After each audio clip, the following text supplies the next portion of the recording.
இயேசு பெருமான் எத்தனையோ புதுமைகள் செய்தார். எல்லா புதுமைகளிலும் அவர் கடல் மீது நடந்தார், இறந்தவனை உயிர்ப்பித்தார். இவையெல்லாம் பெரிய புதுமை என்று நான் கருதவில்லை.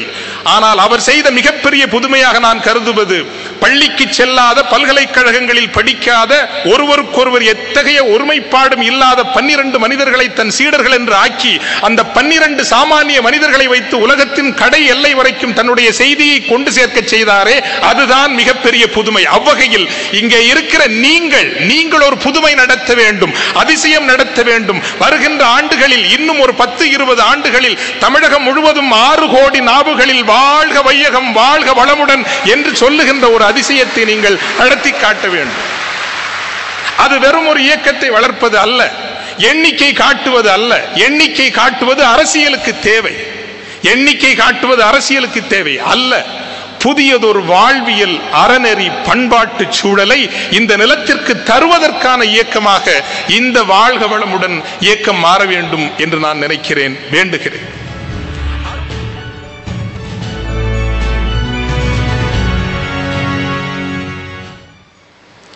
குற்றால அருவி என்றால் கொட்டி தீர்க்க வேண்டும், வற்றி கிடந்ததென்றால் அது அழகு அல்ல. வறண்ட நிலம் என்பது ஒரு நாளும் வசீகரம் தராது. பச்சை பசேல் என்று பசுமை கொட்டி கிடக்க வேண்டும், அப்போதுதான் அது அழகு. சாளரங்களை திறந்து வானம் பொழியவில்லை என்றால் அது அழகு அல்ல. வானுக்கு, இந்த மண்ணுக்கு அது மழை தர வேண்டும்.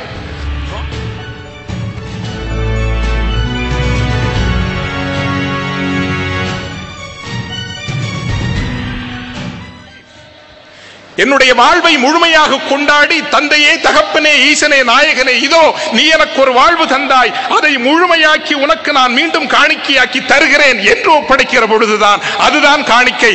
அதை எனக்கு சொல்லி தந்திருக்கிறவர் பேரருட் தந்தை அவர்கள். எனவே நான் அவருக்கு சீடராக இருக்க விரும்புகிறேன்.